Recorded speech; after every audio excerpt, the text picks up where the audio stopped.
everybody. It's been a while again.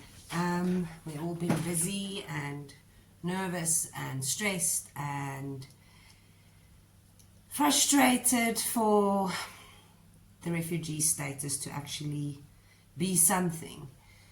So I want to speak to everybody today because there has been some, I think there's going to be a succession of Reuters interviews that's going to be released soon.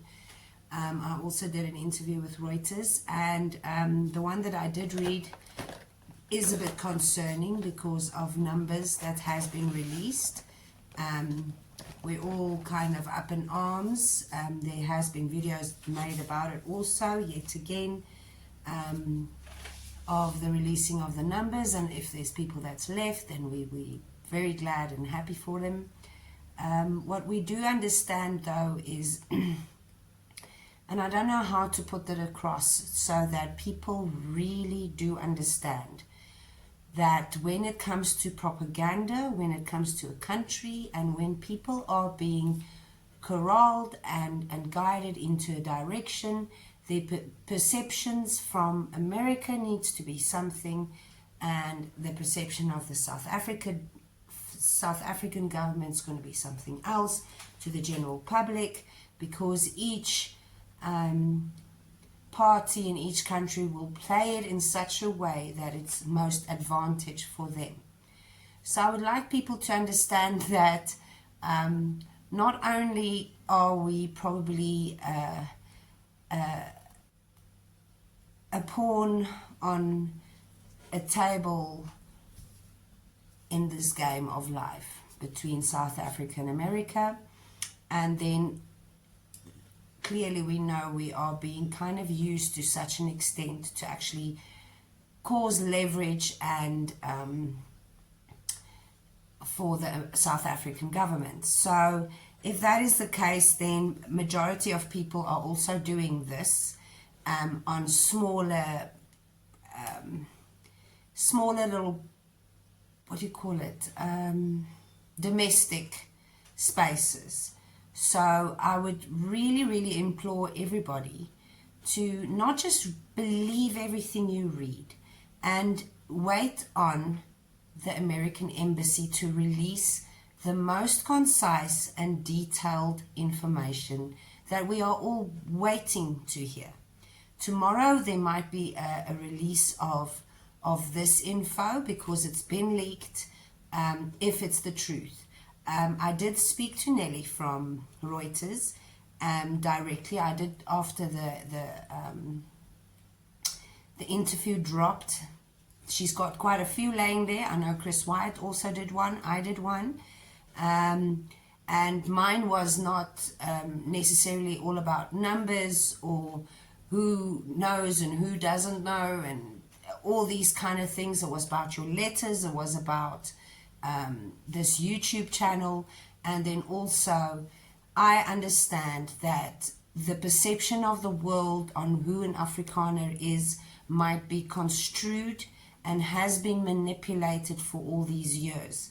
When you have lived abroad, you do understand that the propaganda machine has been very much against who we are, although we all kind of might not have been born or raised really in the apartheid's era, been part of it, or racist in any form or way. You can't escape that history so much as you would like to when you do go abroad. So the image of who the Afrikaner is to the general public, and where I have traveled before, from work situations straight through to just general kind of socializing, it's daunting to understand that you've got such a bad image across the world. So that is very generalized. That's people that's not been informed. Yes, bad stuff has happened. Really bad stuff has happened. Bad stuff is happening still. And how do you explain this to the world? You can't really put your finger on it and say you are collateral damage in history, your collateral damage in the situation as it is now, and basically we imploring to Trump to kind of just take us out of this mess, to be honest. We are hardworking people. We are contributors of societies, and we all do have children that we feel like in the next 15 years, their lives will definitely not be a very normal life. So everybody would turn around and say, oh, you see, you privileged white person. How does it feel just to be plain and normal? What is happening and the type of racist laws that we are dealing with and capping of our youth. And it's not just the capping of the youth, it's stunting growth. So when it comes to that mentality of breaking down and not allowing a society to actually excel and grow, waiting for people to actually kind of level up, it's going to take a hell of a long, much more longer than 30 years has, we've noticed. So yes, one of the subscribers actually showed or sent me a message and I just want to say thank you and hi. Yeah, we're over 1,000 subscribers, so that's amazing. Anybody that's not written to me yet, please write to me, because we will be documenting your lives yet again. I will be putting it all together. We will be publishing our book. It's not for monetizing. It's not actually to do anything but capturing the history of the moment, where we do find ourselves in, where our children do find ourselves in, and then also we would like to have a memory for our ancestors, not our ancestors, our next generations to come. They need to know where we came from and why we left when we do leave. So please write to me. The stories aren't all heartbreak, but it's heartbreaking because we've all had experiences from South Africa. And write to me from 1994 when there was a change. I was 13, 14, and when the change happened, it was immediately how it changed and how it affected my world. I went to an art school in Pretoria, and I came from the Plattelandse school, and I was walking into school immediately with, there was black kids already, and I was speaking about it the other day, thinking back, it would be very hard to come from a rural farm town school into an art school that you had to kind of write hours of exams just to get into the school. They had to check your IQ and your capability and your skill set. I mean, the exams I was writing then was about an 8-hour exam just to be able to get into this art school, Pro Arte Elfin Park in Pretoria. And when I walked in there, and it was 1995, 1996, they were playing the Nkosi Sikelele on saxophone and violins, and we were staying in the hostel with black kids, and they're actually very well known now because they're on the TV and they were doing drama, and clearly they were kids. I can't even remember that. I mean, we were young, so you didn't even think to ask, but they were kids whose parents were definitely part of the struggle, but they were educated abroad and they came back in. So that was my experience. But yet again, in the Platteland, when I was in 1994, 1995, we could not go to Veld School because they were attacking the buses. That was what was told. So the propaganda that was told then, I'm sure some of it is true. So that's how fear gets used.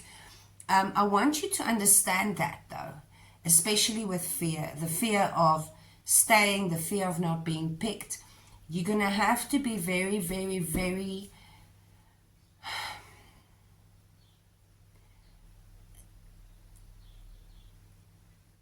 I don't know how to say it. I think you're going to have to be very strict with yourself to understand that you have to pick and sort when to react and not to react.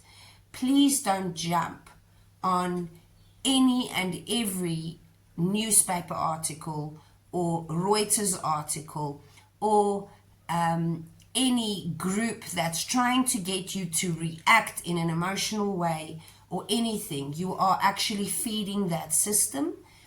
You are feeding some very hungry wolves that very gladly will take your sanity, and then also on top of that probably your money, and you as a person just existing in these groups will cause them to be able to monetize and speculate on having a human, or let's say a soul that is being manipulated by their wants and needs. So please just be very wary. I'm sure that the truth will come out. When I did speak to Nellie Payton that did the interviews, she also seemed very, I was very direct with her. I said, I think someone's lying, because I've received emails of people that went for interviews. I have not kind of spoken about that because I feel that should be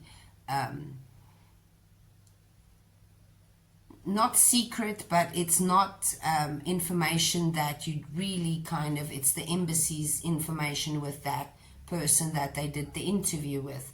I just got heads up about when interviews will be happening with people, and then I got a report, but not a written report. It was a phone call just to say, heads up, this happened, that was the interview, that's it. So it's just the same type of questions and stuff like that. There was no biometrics, there was no medicals, there was nothing else that was interviewed or told or relayed of any of the people that is on my books, on my emails or on my books, that has told me that they've been for an interview. So that was very strange, considering that I do have so many people written to me that I don't have any of that type of information. That would maybe kind of lean towards then the secrecy that this whole refugee thing, the secrecy, this whole refugee thing,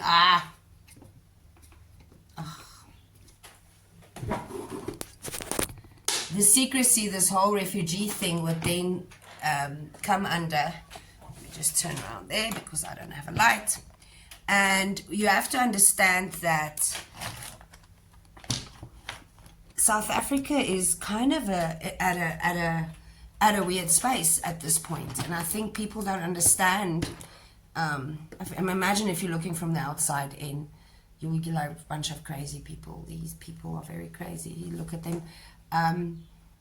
But we are afraid. I think that's the thing, and we have to understand that it is volatile, and how it could affect the people that's staying. This is what I also said. My interview with Reuters was specifically for the world to kind of maybe get to know us, who we are as a people, as our history, as a human, and also understanding that we are leaving our people behind in situations where they still need to survive. So yes, that's basically it. But I'm going to put off now. You must have an amazing Freedom Day. Hopefully we get some information tomorrow that we'll be a bit more free. I've been hoping for that. I've hoped it was as construed and interesting as I would have liked it like that to be. I would have probably worked like that, but it's the little nuances. Hopefully Trump, I don't know, hears our hearts. I think he's heard many prayers, so let's hope. But happy Freedom Day for I don't know for what really. The last 30 years, if I can put it down, it's a bittersweet type of freedom. We did, I don't know. It's bittersweet. So may you have a very good Sunday. and have a great long weekend, and keep yourself safe, keep the children at home, and keep it nice and toasty this winter. Have a good evening, guys.